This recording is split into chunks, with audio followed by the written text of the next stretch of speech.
یہ ساری آج شیلز یہ دیکھ لیں، ٹیئر گیسنگ شیلز، یہ ساری کل شام سے یہ صرف میرے گھر میں جو پڑے ہیں، یہ ہمارے گھر کے ارد گرد جو شیلز ملے ہیں، جو میری زمان پاک کے گھر کے اندر جو شیلنگ ہوئی ہے، میں یہ آپ کو اس لیے دکھا رہا ہوں کہ یہ کل دوپہر سے میرے گھر کے اوپر حملہ ہے، اور یہ شیلز جو آپ دیکھ رہے ہیں یہ صرف جس طرح میں نے کہا اس گھر کے اندر، یعنی میرے گھر کے اندر یہ وہ شیلز ہیں جو گھر کے باہر ہیں اس کا ہمیں کوئی اندازہ نہیں، وہ ساری سڑک کے اوپر ساری رات صبح تک، اور ابھی جب میں آپ سے بات کر رہا ہوں پھر شیلنگ ہو رہی ہے، پھر ایک اور حملہ ہو گیا۔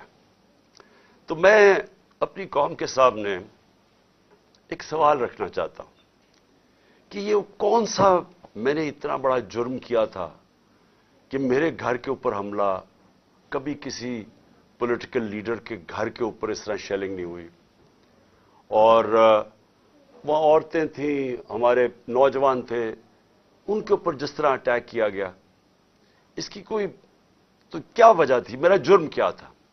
جرم یہ تھا، ذرا میں آپ چاہتا ہوں غور سے سنیں میرا جرم کیا تھا۔ ایک کیس لگا ہوتا ہے توشہ خانہ کا، جو توشہ خانہ کا کیس میرے اوپر ایک الزام لگایا گیا، اور شکر ہے اللہ کا کہ وہ اللہ الحق ہے، وہ توشہ خانہ کا سب کے سامنے اب ریکارڈ آ گیا۔ میں چیلنج کرتا ہوں کہ جب یہ کیس سنا جائے گا، اگر کسی نے ساری چیزیں جائز طریقے سے، یعنی جائز طریقے سے، توشہ خانہ کا مطلب ہوتا ہے کہ جو آپ پریزنٹ آپ کو جب گفٹس ملتی ہیں تو ان میں سے جو آپ رکھنا چاہتے ہیں ایک قیمت ادا کر کے لے لیتے ہیں، وہ آپ کی پراپرٹی بن جاتی ہے۔ یہ توشہ خانہ ہے، اور یہ 70 سال سے یہی ہے۔ اور یہ جو کہتے ہیں کہ وہ اچھا جی وہ آپ کو کوئی بڑا تحفہ ملا تھا، اسٹیٹ گفٹ، جو آپ چیز خریدتے نہیں ہیں توشہ خانہ کی، وہ آکشن ہو جاتی ہیں، وہ کوئی عجائب گھر میں نہیں رکھی جاتی۔ تو میرے اوپر پورا انہوں نے میڈیا ٹرائل چلوایا، اسی کے اوپر کیس کر دیے، اور اب اللہ کا کرم ہے کہ ان ساری چیزیں ان کی سامنے آ گئی ہیں، اور ابھی آپ کو پتہ چلے گا جب وہ دیکھیں گے کہ انہوں نے چوری کی ہے توشہ خانہ سے، اور انشاءاللہ وہ سامنے آ جائے گا۔ اب توشہ خانہ کا کیس لگا F8 کی کچہری میں۔ F8 کی کچہری میں 2 دفعہ بم دھماکے ہو چکے ہیں۔ وہ اس کو آپ کی جو سیکیورٹی ہے وہ پروٹیکٹ ہی نہیں کر سکتی۔ وہ جگہ ایسی ہے کہ وہاں وکیل بھی شہید ہوئے، وہاں ججز بھی شہید ہوئے، ادھر ہی جب 2 دفعہ دہشت گردی ہوئی۔ تو جب وہاں اس کو پروٹیکٹ کر ہی نہیں سکتے، اور خود انٹیریئر منسٹر کہہ رہا ہے کہ میری جان خطرے میں ہے، انٹیریئر منسٹری کہہ رہی ہے کہ میری جان کو خطرہ ہے، ایک میرے اوپر حملہ ہو چکا ہے۔ مجھے پتا ہے کہ جو لوگ آج بیٹھے ہوئے ہیں یہ اقتدار میں، جو شہباز شریف اور رانا ثناء اللہ، یہی انہوں نے ہی پہلا میرے اوپر کیا تھا، اور ایک اور ایجنسیز کے آدمی نے، اب وہی پاور میں بیٹھے ہیں، خطرہ ان سے ہے۔ تو میں ایک چیز مانگی کہ مجھے سیکیورٹی دیں ادھر جانے کے لیے، اور اگر سیکیورٹی نہیں دے سکتے تو میرا ادھر کر دیں کیس جدھر مجھے سیکیورٹی ملتی ہے۔ جب سے میری ٹانگ ٹھیک ہوئی ہے، میں 2 دفعہ ایک لاہور ہائی کورٹ گیا اور ایک اسلام آباد، کوئی سیکیورٹی نہیں تھی، کوئی پروٹیکشن نہیں تھی۔ اور پھر میں واضح کر دوں کہ یہ ان پریسیڈنٹڈ ہے کہ ایک ایکس پرائم منسٹر کو قاتلانہ حملہ ہوتا ہے، اس کے بعد اس کو سیکیورٹی نہیں ملتی۔ اس کے لیے اس وجہ سے ہم نے عدالت میں گئے ہوئے ہیں کہ ہمیں سیکیورٹی دو، اور اس جج نے میرے اوپر وارنٹ نکال دیا۔ اب یہ وارنٹ کیا ہے جس کے لیے پولیس آئی ہوئی تھی؟ میں یہ ذرا سارا آپ کو سمجھانا چاہتا ہوں کہ یہ جو ساری ابھی بھی شیلنگ ہو رہی ہے، یہ پولیس کا اور کوئی کام نہیں ہے، پوری فوج کی فوج آئی ہوئی ہے، رینجرز آئے ہوئے ہیں کہ اس طرح کوئی دہشت گرد یا زمان پاک میں بیٹھا ہوا ہے۔ وارنٹ صرف یہ تھے کہ آپ کو پولیس عدالت میں پیش کرے، یہ ہے وارنٹ۔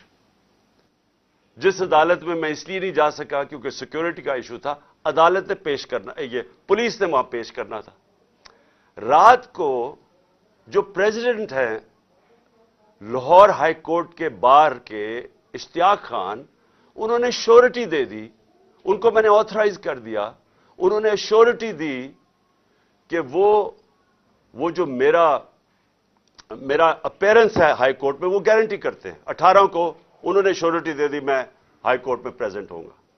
تو جب انہوں نے شورٹی دے دی تو وہ پولیس آفیسر جو مجھے اریسٹ کرنے آیا تھا اس کو شیورٹی مل جاتی، وہ کیس اس کو انتظار کرنا چاہیے. تو میں نے فیصلہ کر لیا کہ میں عدالت جا رہا ہوں، اس لیے تو وہ آیا تھا مجھے اریسٹ کرنے. اور یہ قانون ہے، یہ جو کوڈ آف کرمنل سی سی پی جسے کہتے ہیں کہ کوڈ فار کرمنل CRPC جو کوڈ ہوتی ہے جو جس کے تحت یہ قانون بنا ہوا ہے، اس کا سیکشن 75 کہتا ہے کہ یہ اگر کر دیں تو پولیس آپ کو اریسٹ نہیں کرتی. تو وہ رات لے کے پھر رہا اشتہا خان یہ اب شیورٹی، اور پولیس والا ہی نہیں مل رہا. وہ کیوں نہیں مل رہا؟ کیونکہ انہوں نے فیصلہ کیا ہوا تھا میرے اوپر یہ اٹیک کرنے کا.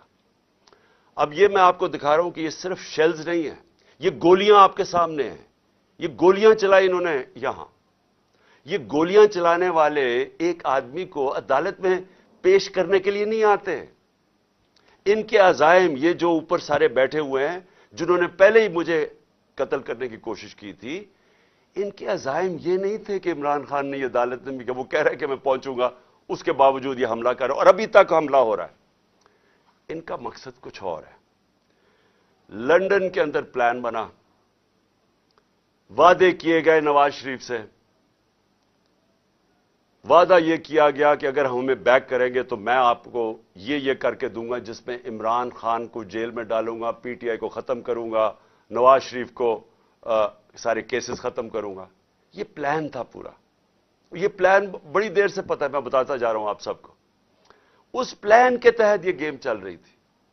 کیوں میرے ورکرز اس طرح، جس طرح انہوں نے یہ دفاع کیا، زبان پاک کی، میں تو کیا ان کو 2 دفعہ کہا، میں نے کہا دیکھو یہ میں کوئی انتشار نہیں چاہتا، میں چاہتا ہوں میں چلا جاتا ہوں، بیگ میرا پیک تھا.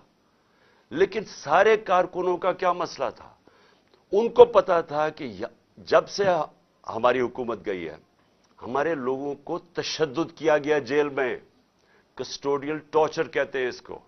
جیل کے اندر تشدد کیا گیا. اعظم سواتی، شہباز گل، ہمیں پتا ہے ارشد شریف سے کیا ہوا، ہمیں پتا ہے سوشل میڈیا کے لڑکوں سے کیا ہوا، اور ہمیں پتا ہے کہ وہ درویش، وہ جو اسپیشل انسان تھا جس کے پاس پیار کے علاوہ کچھ تھا ہی نہیں، ذل شاہ سے کس طرح انہوں نے اٹھایا اور اسے تشدد کر کے قتل کر کے سڑک پہ پھینک گئے. تو وہ سارے فکر کر رہے تھے کہ دیکھیں اگر انہوں نے یہ آپ سے لے گئے ایک دفعہ آپ کو، تو یہ آپ سے بھی یہ کریں گے. اس لیے انہوں نے رات سے وہ مقابلہ کر رہے ہیں ان کا، صرف اس وجہ سے. سو میں آج یہ پوچھنا چاہتا ہوں، میں وہ جو اپنے آپ کو نیوٹرل کہتے ہیں ان سے پوچھنا چاہتا ہوں کہ مجھے یہ بتائیں کہ رینجرز کو بھیجنے کا کیا کام تھا؟ میرے دیوار کے اوپر رینجرز چڑھ رہے تھے، اندر آنے لگے تھے. یہ میں کون سا جرم کیا کہ رینجرز کو یہاں اٹیک کروایا میرے اوپر؟ اور جب رینجرز اور ہمارے لوگوں کا آمنا سامنا ہوگا تو کیا کوئی قوم سمجھے گی کہ ہماری اسٹیبلشمنٹ نیوٹرل ہے؟ اور کیا یہ کرنا چاہیے کہ رینجرز یعنی فوج کو اور عوام کا آمنا سامنا کروانا چاہیے؟ جب TLP آ رہی تھی اسلام آباد کی طرف تو مجھے تب آرمی چیف نے کہا تھا کہ ہم بالکل فوج کو سیولینز کے سامنے نہیں لے کے آئیں گے. تو اب کیوں آ رہی ہے؟ کیا وجہ ہے؟ کون سا جرم ہے؟ کیا جرم کیا میں نے؟ اور کیا وجہ ہے کہ اس طرح کی بے دردی سے، جس طرح کا ابھی تک سب کو یہ جو شیلز مارے گئے ہیں، گولیاں چلائی گئی ہیں، یعنی یہ کیا جمہوریت ہے؟ کیا ہم نے کبھی ہمارے 3.5 سال میں کبھی کسی کے اوپر 3 لانگ مارچز دی، پروٹیسٹ تھے، کیا ہم نے کبھی کسی کے اوپر یہ کیا؟ تو یہ کیا وجہ ہے؟ اس کے پیچھے کیا ہے؟ ہم سب سوال پوچھ رہے ہیں، ہم سب حیران ہیں کہ اس سب کا مقصد کیا ہے؟ چاہتے کیا ہے؟ کیا یہ وہ ساری وہی ایک تسلسل ہے کہ کسی طرح تحریک انصاف کو دیوار سے لگاؤ، لیکن اس سے بھی زیادہ عمران خان کو مائنس کرو بیچ میں سے، اس لیے پکڑنے آئے تھے؟ اور دیکھیں، میں آج اپنی ساری قوم کے سامنے کہہ رہا ہوں کہ دیکھیں، میں نے پوری کوشش کی ہے جب سے میری گورنمنٹ گرائی گئی ہے کہ کوئی میری وجہ سے اس ملک میں انتشار نہ ہو. ہم نے سارے پرامن 70 جلسے کیے، سب پرامن. جب کوئی انتشار کا وقت آتا تھا، جب انہوں نے اسی طرح ہمارے اوپر ظلم کیا 25 مئی کو پچھلے سال، میں نے کینسل کیا، میں نے اس کو ختم کر دیا دھرنے کو، کیونکہ مجھے ڈر تھا کہ اب انتشار کی طرف جا رہا ہے۔ اس کے بعد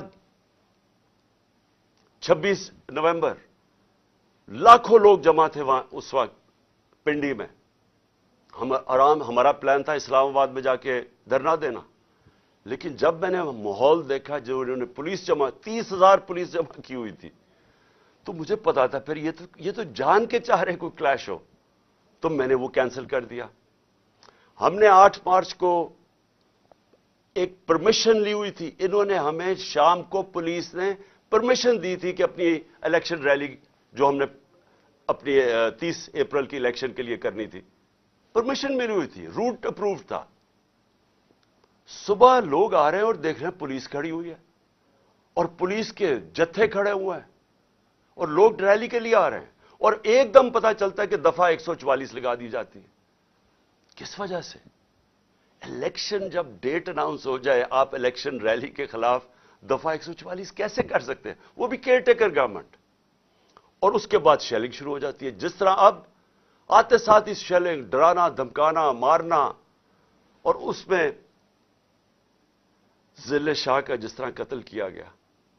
تو اس کے بعد جب اگلے دن ہم نے وہ کیا، پھر سے انہوں نے جب بین کیا اور ان کا خیال تھا کہ ہم پھر سے ریئیکٹ کریں گے، میں نے پھر کینسل کیا، کیونکہ مجھے پتا تھا ہمارے لوگوں کو غصہ تھا جو ضلع شاہ سے، سب اسے پیار کرتے تھے، تو اس لیے ہم نے کینسل کی، ہم نے پوسٹ پون کی تاکہ کوئی انتشار نہ ہو۔ اب مجھے بتائیں، رات سے جب مجھے پتا چلا کہ اچھا یہ وارنٹ آ گئے ہیں تو چلیں میں شیورٹی دے دیتا ہوں، وہ بانڈ سائن کر دیتا ہوں میں اس کے ساتھ، اشتیاق خان کے ساتھ، پریزیڈنٹ لاہور بار ہائی کورٹ بار ایسوسی ایشن، تو پھر کیا چیز رہ گئی تھی؟ کیا وجہ ہے؟ ابھی تک حملے ہو رہے ہیں، عدالت کے اندر ہمارا کیس پڑا ہے، عدالت میں ہم گئے ہوئے ہیں اسلام آباد میں اور لاہور میں، اور ابھی تک یہ شیلنگ رینجز نے پھر اٹیک کر دیے۔ اور مجھے ابھی بھی نہیں سمجھ آئی کہ میرے گھر کی دیواروں سے کود کے اندر آ رہے تھے، کیا کوئی کمانڈو ایکشن کرنا تھا کہ عمران خان کو پکڑ کے لے جانا تھا؟ یہ کیا مذاق کر رہے ہیں اس ملک کے ساتھ؟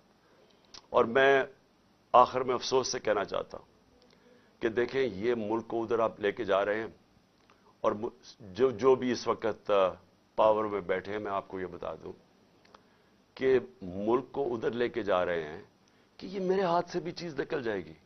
اب یہ جو لڑکوں نے، یہ تھوڑے سے تھے، جس طرح انہوں نے وہاں کھڑا ہو کے ٹیئر گیسنگ سب کے باوجود، اتنی بھاری پولیس کی نفری اس کے سامنے کھڑے ہوئے ہیں، صرف اس خوف سے کہ چیئرمین کو اٹھا کے لے جا کے یہ پھر جیلوں میں تشدد کریں گے، اور خوف یہ ہے کہ انہوں نے قتل کرنے کی کوشش کی تھی اور یہی اب جیل میں لے کے جا رہے ہیں۔ کسی کو اعتماد نہیں ہے ان مجرموں کو، یہ جرائم پیشہ لوگ ہیں، کسی کو ان کے اوپر اعتماد نہیں ہے۔ تو میں سوال یہ پوچھتا ہوں کہ جو اس وقت اقتدار میں بیٹھے ہیں، جو پاور میں ہیں، جو پاور کنٹرول کرتے ہیں پاکستان کی، اور وہ یہ نہیں ہے یہ جو رانا ثناء اللہ اور یہ جو شہباز شریف ہے جن کے پاس پاور ہے، کیا کوئی فکر ہے آپ کو پاکستان کی؟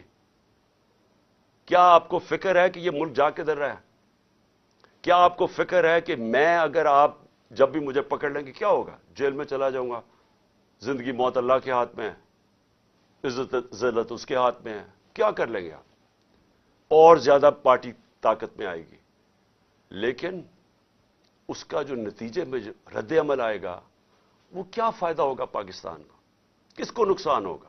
جس ملک کی معیشت ابھی بیٹھ چکی ہے، بھی بیکاروں کی طرح پیسے مانگتے پھر رہے ہیں، ملک سکڑتا جا رہا ہے، مہنگائی آسمانوں پہ ہے، مہنگائی ایسی مہنگائی پاکستان کی تاریخ میں نہیں آئی، تنخواہ دار طبقہ پس گیا ہے، بیچاروں کے پاس اس وقت حالات یہ ہیں کہ ان کا 2 ہفتے کے اندر ان کے پاس تنخواہیں ختم ہو جاتی ہیں۔ اس ماحول کے اندر انتشار پھیلانا، کیا یہ کوئی پاکستانی سوچ رکھے؟ یہ تو کوئی دشمن ایسے کرے ملک کے ساتھ تو یہ ہمارے ہاتھ سے گیم نکل جائے گی۔ یہ جو حرکتیں ہو رہی ہیں، یہ میری، اب یہ جو باہر لڑکے ہیں یہ میری نہیں سن رہے، جب ان کے اوپر یہ انتشار ہو رہا ہے اور یہ جو شیلنگ ہو رہی ہے وہ میری نہیں اب بات سنتے، وہ اب میرا کوئی کنٹرول ان کے اوپر نہیں ہے، اور جس طرح کی اب بمباری اور یہ سب کے ہاتھ سے نکل جائے گا۔ اس لیے میں کہنا چاہتا ہوں اپنی عدلیہ سے سب سے پہلے کہ دیکھیں امید صرف اب ہمیں آپ پہ رہ گئی ہے. یہ جرائم پیشہ لوگ جو گورنمنٹ میں بیٹھے ہیں یہ تو کوشش کر رہے ہیں کہ 80 کیسز کر دیے ہیں, یہ تو کیسز بڑھتے جائیں گے. یہ تو کوئی کبھی ایک عدالت کبھی دوسری عدالت, ان کی تو کوشش ہے کہ میں الیکشن نہ لڑوں, یا میں کسی جیل میں چلا جاؤں, اور یا سارا وقت الجھا رہا ہوں کیسز میں کہ کبھی ایک وارنٹ نکل رہا ہے. تو ہمیں تو صرف امید عدلیہ سے ہے, اور دوسری ہم امید لگا رہے ہیں اپنی جو اسٹیبلشمنٹ ہے اس ملک کی کہ کیا آپ کا انٹرسٹ پاکستان میں ہے یا نہیں ہے. تو یہ جو تماشا ہو رہا ہے اس کو بند کریں, ملک کا سوچیں. یہ جو بھی پلان ہے لنڈن کا اس کے اوپر نہ کام کریں. یہ ملک تباہی کی طرف جا رہا ہے, اور میری اپیل ہے آپ سب سے کہ اب اس ملک کا سوچیں. آپ جن کا جینا مرنا اس ملک میں ہے, ہمارے تو کوئی باہر نہیں جانا, میں تو کوئی لنڈن نہیں جانا جس طرح یہ سارا ٹبر اٹھ کے چلا جاتا ہے یا دوسرا اٹھ کے وہ باہر چلا جاتا ہے. ان کی تو باہر پراپرٹیز اربوں ڈالر ہیں, ہمارا تو جینا مرنا یہاں ہے. تو میرا اکیلے کو فکر نہیں کرنا چاہیے, ہر اس پاکستانی کو اس ملک کا سوچنا چاہیے جو اٹھ کے لنڈن نہیں چلا جائے گا, جس کے باہر ڈالرز نہیں پڑے ہوئے. ان سب کو سوچنا چاہیے کہ ملک جا کس طرف رہا ہے. اور اپنی عوام کو آخر میں آپ کو کہنا چاہتا ہوں, میں پھر سے آپ کو کہنا چاہتا ہوں, میں پکڑا جاؤں, جیل میں بھی چلا جاؤں, جو بھی مجھے ہو جائے, آپ نے یہ جو حقیقی آزادی کی ہماری تحریک ہے, آپ نے سب نے اس میں شرکت کرنی ہے, کیونکہ غلام قوم کا کوئی مستقبل نہیں ہوتا. یہ جو ایک چھوٹا سا طبقہ اوپر حاوی ہوا ہے, قانون کے وہ اوپر بیٹھا ہے, ہر قسم کا ظلم کرتا ہے لوگوں پہ, خوف کے اوپر ملک چلاتا ہے, سارے ملک کے وسائل کے اوپر قبضہ کر کے بیٹھا ہوا ہے, یہاں سے پیسہ چوری کرتا ہے, ہنڈی والے سے باہر بھجوا دیتا ہے. ملک کا ساری چوری کا پیسہ آج ان کے بڑے بڑے بینک اکاؤنٹس اور لنڈن اور باہر مغربی کیپٹلز میں ان کا پیسہ پڑا ہے. صرف دبئی کے اندر 20,000 پاکستانیوں نے, یہ ابھی بلومبرگ کی رپورٹ ہے, 20,000 پاکستانیوں کا دبئی میں $10.4 ارب پڑا ہوا ہے. تو ملک کیسے آگے جا سکتا ہے اگر یہ ان لوگوں کے ہاتھ میں ملک رہے گا. اس لیے میں قوم کو آج کہہ رہا ہوں کہ آپ نے پوری طرح اس حقیقی آزادی کی جہاد میں شرکت کرنی ہے. پاکستان زندہ باد.